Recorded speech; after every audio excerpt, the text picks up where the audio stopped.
Hello everyone, welcome back to this lecture. In this lecture, we are going to study about two new terms that are related to each other. The first term is the degree of saturation and the second term is the air content. So now let's start our lecture with the first term, that is a degree of saturation. Now see, as the name suggests that it tells us about that how much saturation is present in the voids of the soil, and this, let me write down that what it represents, that how much voids are filled with water, and to calculate it, we have defined this degree of saturation, that is represented by capital S, as equals to be the volume of water to the volume of voids. We can even write down that as volume of water to the volume of voids. Fine. But as you already know that the voids are nothing but that are the summation of air as well as water. Yes or no? So if I ask you that this S can be equals to be 0, is it possible that S will be equals to be 0? See, a ratio can be equals to be 0 if its numerator is 0, and the numerator here is the volume of water. So yes, it can be equals to be 0 if a water is absent. Yes or no? And such particular soil in which the water is absent is nothing but that is the dry soil. So yes, I can here say that S can be equals to be 0 for the dry soil. Fine. Similarly, if I ask you that whether S can be equals to be 1, see, this degree of saturation sometimes is represented as a number and sometimes it is also represented as a percentage. So if it is represented in terms of percentage, then for the same ratio we are going to multiply 100. And if I am saying that the S is equals to be 1, that can also be represented as equals to be degree of saturation is 100%. And see, this is again a ratio, and that can be 1 if both numerator and denominator are equal. That means volume of voids is nothing but that is volume of water. And what does this signify? It signifies that all the voids are filled with water. So here I can write down that all voids are filled with water, and such particular soil is known as saturated soil. Such particular soil is known as saturated soil. So these are the limits. Now, can S be equals to be between 0 and 1? Yes, it is also possible. But see, if S is between 0 and 1, what it means that volume of water is lesser than volume of voids, and it means that some of the voids are also containing air and also containing water. So that means I can here say that air and water both are present. Air and water both are present in the voids. Yes or no? And such particular soil in which not all the voids are filled with water, such particular soil is known as either unsaturated soil, that is either named as unsaturated soil, or sometimes also known as partially saturated soil. That is also known as partially saturated soil. Fine. So this is the range of S, and we can simply write down that this S will be between 0 and 1, and both 0 and 1 are included in it. Okay, so this is the range of your capital S. More is the water, more will be the capital S. If you add even more water even after saturation, then the total volume of voids will increase.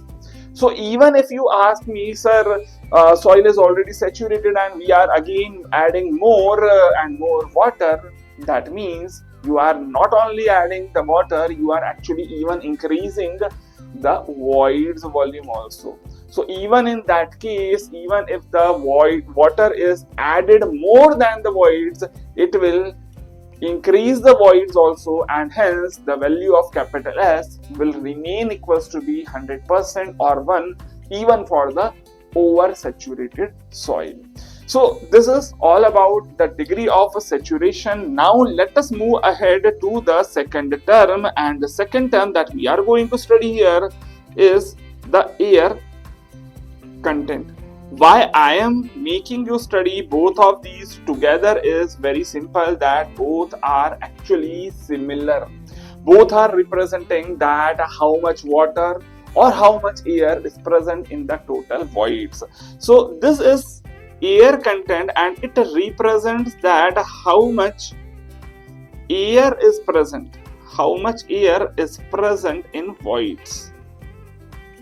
Is present in the voids, and this AC is represented as a volume of air to the volume of voids, and to represent it we can simply represent as VA divided by VV. Again, now you can here say that the air is actually one of the part of the voids, and hence this AC can never be again more than 0. And yes, it can also be not negative also. So if I ask you that when AC will be equals to be 0, when AC will be equals to be 0, when its a numerator, that is the volume of air, is equals to 0, yes or no? And if I say this, that the air is equals to be 0, that means all voids are filled with the water, and such particular soil will be known as saturated soil. So here again I can say that AC will be equals to be 0 if the soil is equals to be saturated soil, yes or no?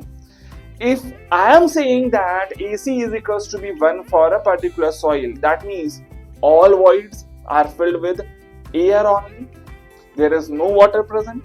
And if all voids are filled with air, no water is present, that means such particular soil will be dry soil. So we can here again say that AC will be equals to be 1 for the dry soil, yes or no?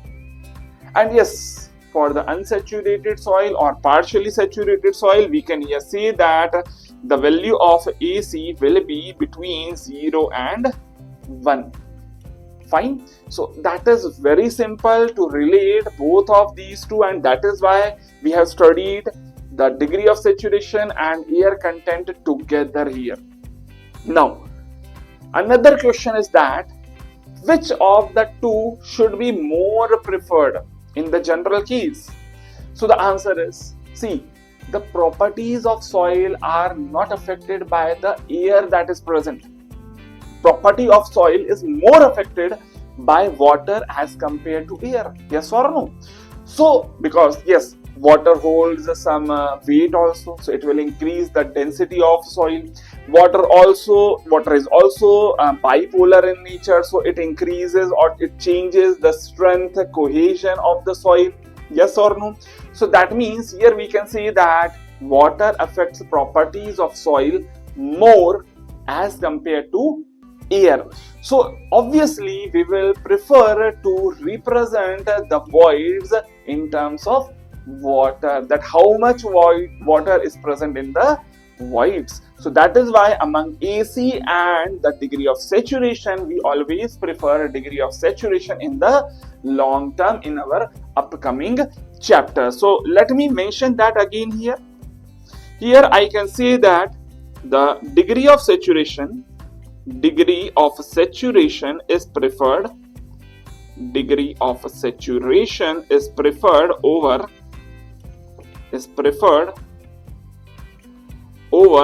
AC. And what is the reason? Because water affects affects properties of soil more than air do. Okay, so how the water affects the properties? Water changes